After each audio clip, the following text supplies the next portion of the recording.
حضرت بلال رضی اللہ تعالیٰ کو 20 محرم الحرام آپ کا یوم وصال ہے۔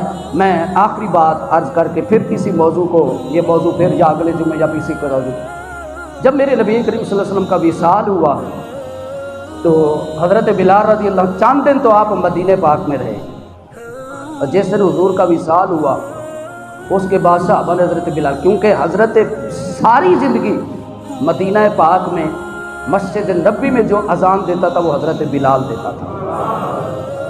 اور بلکہ یہ جملہ یہاں پر کہنا ضروری سمجھوں گا، میرے آقا کریم صلی اللہ علیہ وسلم نے جب مکہ فتح کیا نا، جب مکہ فتح ہو گیا اور جب اذان کا وقت ہوا، میرے آقا کریم نے حضرت بلال کو کہا، بلال آج تو زمین پر نہیں کعبے کی چھت پہ چڑھ جا۔ اگر بلال نے قربانی دی ہے نا اسلام کے لیے، ہمارے بابا جی خادم حسین رضوی رحمۃ اللہ تعالیٰ علیہ، اللہ ان کی قبروں پر کروڑا رحمتیں نازل کرے، آپ فرماتے تھے اسلام کسی کا ادار نہیں رکھتا، ہے اسلام کسی کا ادار نہیں رکھتا۔ ہاں اگر دین کے لیے کوئی بھی کام کرو گا دین تمہیں عطا کرے گا۔ اگر بلال نے دین کے لیے قربانی دی ہے نا، پھر اسلام نے پھر حضرت بلال کا ادھار نہیں رکھا۔ اور یہ بات فتح مکہ میں سیرت نگاروں نے لکھی ہے۔ نبی کریم صلی اللہ علیہ وسلم جب اذان کا وقت ہوا، میرے آقا نے کہا بلال تو کعبے کی چھت پر چڑھ جا۔ وہاں پر جو مکہ کے سردار تھے وہ ناراض ہو گئے، جنہوں نے ابھی کلمہ پڑھا تھا، وہ کہنے لگے کہ اس غلام کو ہمارے ہوتے ہوئے،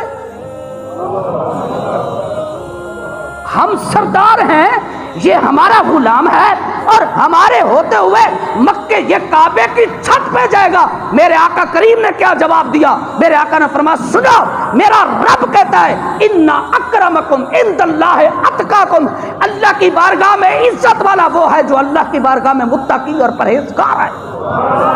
یہ مال، یہ دولت، یہ جاہ و جلال، یہ رتبے، یہ مرتبے میرے رب کی بارگاہ میں کسی کی عزت نہیں ہے۔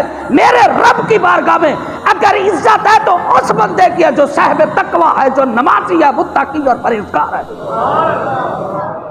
اور تقوی میں اگر دیکھنا ہو تو امام المتقین تمہیں حضرت بلال حبشی رضی اللہ تعالیٰ عنہ نظر آئے گا۔ اس لیے میرے آقا کریم بخاری شریف کے حدیث پاک ہے، میرے آقا کریم صلی اللہ علیہ وسلم جب معراج والی رات حضور گئے نا، جب واپس آئے، میرے آقا نے فرمایا بلال مجھے ایک بات تو بتا۔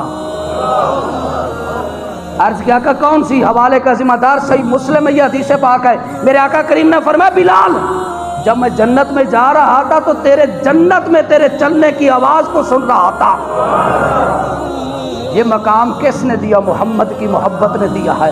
جب تک بکے نہ تھے کوئی پوچھتا نہ تھا، جب تک بکے نہ تھے کوئی پوچھتا نہ تھا، آپ نے خرید کر انمول کر دیا۔ وہ بلال جو مکے کی سرزمین پر جسے کوئی پوچھتا نہ تھا، جب میرے نبی کے دامن سے لگا، چلتا تو زمین پر ہے، بلال کے چلنے کی آواز عرش پہ سنائی دیتی ہے۔ کہ محمد سے وفا تو نے تو ہم تیرے ہیں، کہ محمد سے وفا تو نے تو ہم تیرے ہیں۔ یہ جہاں چیز ہے کیا، لوح قلم تیرے ہے، تو محمد کا بن جا، رب کی خدائی تیری بن جائے گی۔ تو وفا میرے مصطفیٰ سے کر، تو وفا محمد عربی سے کر۔ وہ بلال جس کو پوچھتا نہیں تھا اب زمین پر چلتا ہے تو آوازیں اس کی عرش کے اوپر آتی ہیں، جنت میں آوازیں آتی ہیں۔ اس لیے میرے قریب آقا صلی اللہ علیہ وسلم نے فرمایا جب قیامت کا دن ہوگا، حضور کی مجلس لگی ہوئی ہے، میرے آقا کریم صلی اللہ علیہ وسلم نے فرمایا بلال جب قیامت کا دن ہوگا، تمام نبیوں سے پہلے، تمام نبیوں کی امتوں سے پہلے، سب سے پہلے تو جنت میں جائے گا۔